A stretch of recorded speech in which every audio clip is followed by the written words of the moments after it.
Well, good morning from the high plains of Texas. I don't know where you are at, but currently here it is 32 degrees with a blustery north wind at about 20 knots. So, not a good day to be outside. But, a good day to continue and finish our discussion here on binary eutectic phase diagrams. And just to recall that these diagrams are different from the isomorphous diagrams because we only have partial solubility, as is displayed here, of the two components. And we're going to be looking at this morning the classical lead and tin diagram, which we know as solder, or at least we used to know as solder. And so I want to go over a couple of things here with you and then go over a problem, analysis type problem. So we went through this yesterday, and we have over here a solid solution, all right, of lead and tin. It's obviously lead rich. Over here we have a solid solution of beta, and it's comprised, of course, of lead and tin, but it's tin rich over on this side. So we have a single phase, single phase, single phase, single phase, single phase, single phase, two phase, single phase, single phase, at any rate. So we have two phases in between, two phase region in between the liquid and the alpha here, in between the liquid and the beta here. Two-phase region, and then we have from a single phase to a two-phase region down here at the bottom below this eutectic temperature. So what defines this whole diagram is the eutectic composition here, whatever it might be, whatever could be, and this particular one is right at 61.9%. But be that as it may, so the eutectic composition and the eutectic temperature define kind of the guidelines of this whole diagram. Okay, now let me show you what's taking place here, because at point A, if we're looking to the left of the eutectic composition in this two-phase region, alpha and liquid. Now, here we have any alpha that forms in this region above the eutectic temperatures, as I told you yesterday, is going to be coming in the form of what we call a pro-eutectic, or some people call it primary. But we're just going to call it a pro-eutectic alpha. And so I drew the microstructure here at A, which is just above this eutectic temperature, and this is what this looks like. So we have liquid, a little bit of liquid, and a lot of the pro-eutectic alpha grain. So this is what this symbol is, the little alpha plus the dot on top. So this pro-eutectic alpha is a microconstituent. It's very recognizable because of its geometric shapes. Okay, kind of looks like just a blob or something. But at this point, it is surrounded by liquid. All right. So once we cross this eutectic temperature and go below whatever that is, in this case it was 183, but go below that, whatever liquid remains turns into this lamellar structure, all right, turns into this lamellar structure of alternating layers of alpha and beta. Okay, so since I had blue here as the pro-eutectic, I maintain blue here because there's still alpha, all right, there's still that solution here, and so we just left the colorization the same. So here are the alternating layers of the, now this is not pro, this is just called eutectic alpha, okay, because it formed below this eutectic temperature. But be that as it may, is showing the traditional layers or plates of the pro-eutectic, the blue, and the green, the eutectic beta. So we have eutectic, alpha and eutectic beta forming in these plate-like structures. And now this will, whatever liquid remains, will turn into this structure, which is showing right here. Okay, but it will also have these blobs or conglomerates of this pro-eutectic alpha in there. Okay, so you'll recognize this, and this lamellar structure is also very much a microconstituent. All right, and when we get to the iron carbon diagram, we will definitely give it a specific name. Okay, so the other point I wanted to show you is if you took a microstructure view of a temperature, below obviously liquid at this eutectic point, down here anywhere between, between just below this line and anywhere down here, and look just at this eutectic composition, notice that there will be no pro-eutectic alpha grains anywhere because it goes directly from a liquid to this two-phase solid solution, which again is this complete lamellar structure. So this would be a 100% lamellar structure without any pro-eutectic alpha on this side, or if it's on this side, any pro-eutectic beta forming. Okay, so that's how you can recognize. If you see something like this, then you know you're right at that eutectic composition, a 100% lamellar structure of those two alpha and beta solutions. Okay,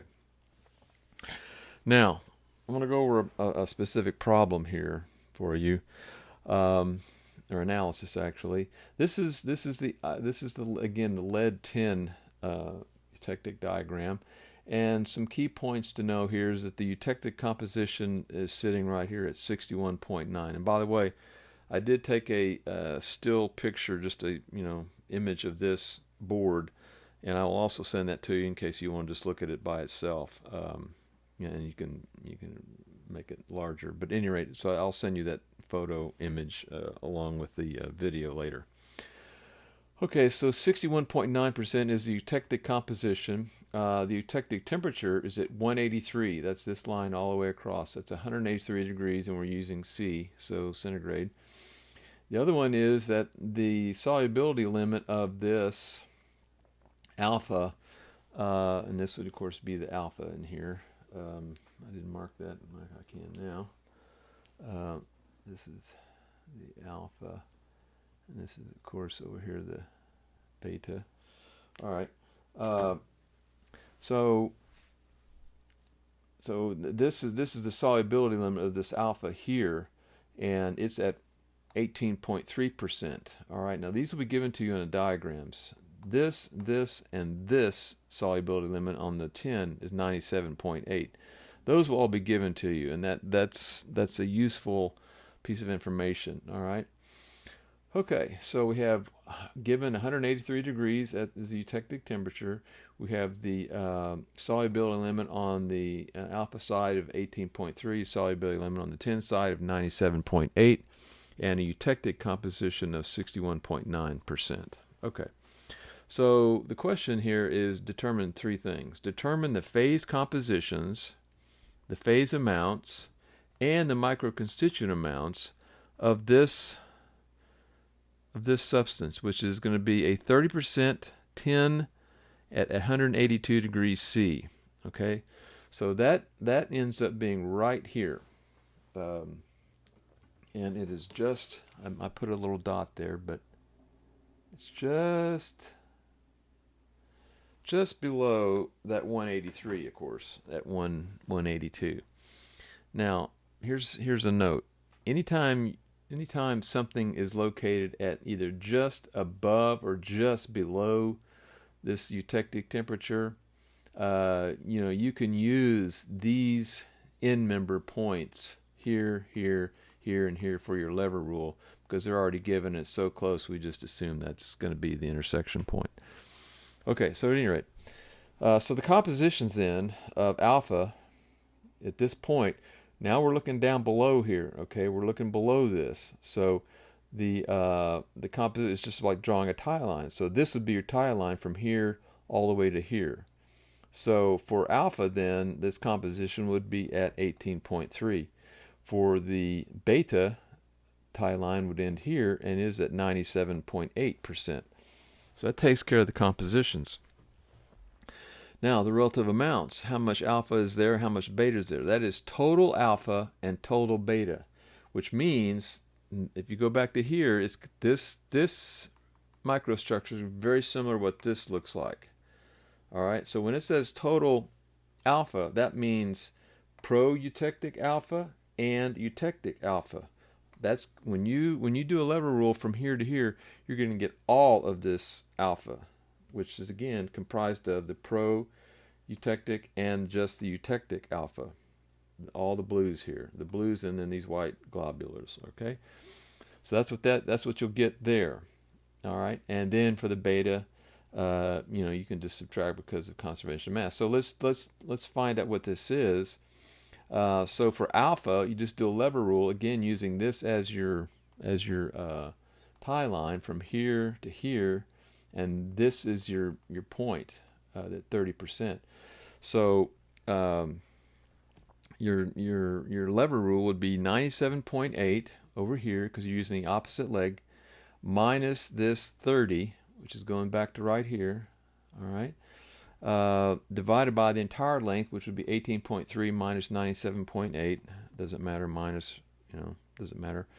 And then times 100. So you come up with 85.3%. That's total alpha. All right. Which again is both pro and eutectic alpha grains. Now, the beta then, that's all of it. It's okay. That's all the blue and the white in here. So the only thing that remains is just the beta. So conservation of mass allows us to take this, subtract it from 100, and we know the total amount of beta is 14.7%. All right. So now what they want you to do is find out what the microconstituents amounts are, which means they want to know all three of these. How much eutectic alpha is there?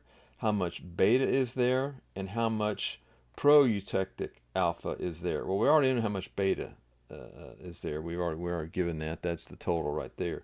So what we're really trying to do is differentiate the pro-eutectoid from the eutectic, the pro-eutectic from just the plain eutectic alpha here. These kind of blobs away from this, just the eutectic layers of the alpha. So we need to separate those. So the way to do that is to simply take and go just slightly above. All right, go slightly above here, and use this two-phase region here. If you move up here, then you will get the total amount of this pro-eutectic alpha. All right, because this is what your tie line would be here. Would be from here to here. All right, because you'd be inside here, and that would give you the total amount of this pro-eutectic alpha. So let's do that. So if we just go slightly above here, let's say 184 degrees, again we can still use this point and this point for our end members, because basically what we're doing again is drawing a tie line right here. And so if we want pro alpha, what we want to do is subtract this distance here, which would be 61.9 minus 30, all right, which is here to here, because again we're wanting this alpha, which is the opposite leg. This is the opposite leg. 61.9 minus 30, which is right here, divided by the entire length of that tie line, which is 61.9 minus 18.3, which is right here, times 100. So you come up with 73.2. That's the total amount of this pro-eutectic alpha that resides up here. Now we know that's going to stay put. It's not going away. So then all you have to do then, if when that comes down to this position, that still is there. So that is going to be a part of this 85.3, you see, because that's a part of it. All right. And so the total alpha is 85.3, which consists of both the pro-eutectic alpha, which we just found out to be 73.2, plus the eutectic alpha.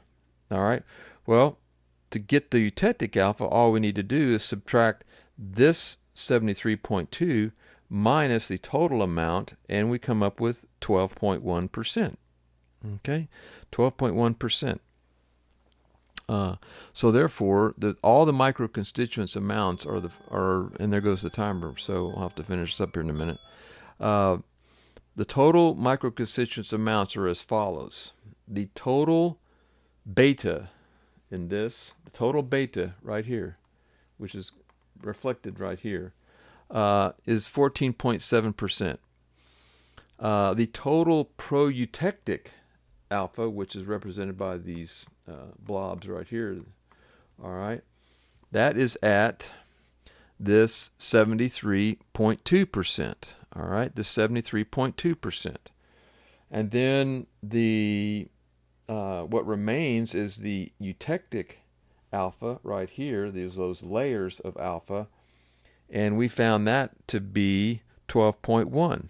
Okay, therefore, if you add all three of these components, the 73.2, the 12.1, and the 14.7 should get, of course, 100%. All right, so that's how you go about finding, and that's just a little quirk on how you go about finding the microconstituents amounts in a binary eutectic diagram, because you can differentiate them, because what you know up here transfers down here. And so you just need to go, the procedure is to go first find it below the eutectic temperature, and then jump up here to find what the pro-eutectic amount is, and then transfer that back down and subtract it out from the total, which you get from all the way across here. All right. So that's the methodology of finding both phase compositions, phase amounts, and microconstituents amounts within a binary eutectic diagram. Okay, again, I will send you this whole image so you can look at it, go through it, and the next video, which I hope to maybe do this afternoon or later this morning, will be completely the beginnings of the iron carbon / cementite phase diagram, and that'll be quite involved. So we'll start from there on the next video. Now, these things, believe it or not, for a 15-minute video is almost at least over an hour to get it completely uploaded, downloaded, what have you, all that stuff to YouTube. It takes time, so it's a little bit frustrating. But I'll get it to you as quick as I can, and we'll see you later this afternoon, perhaps.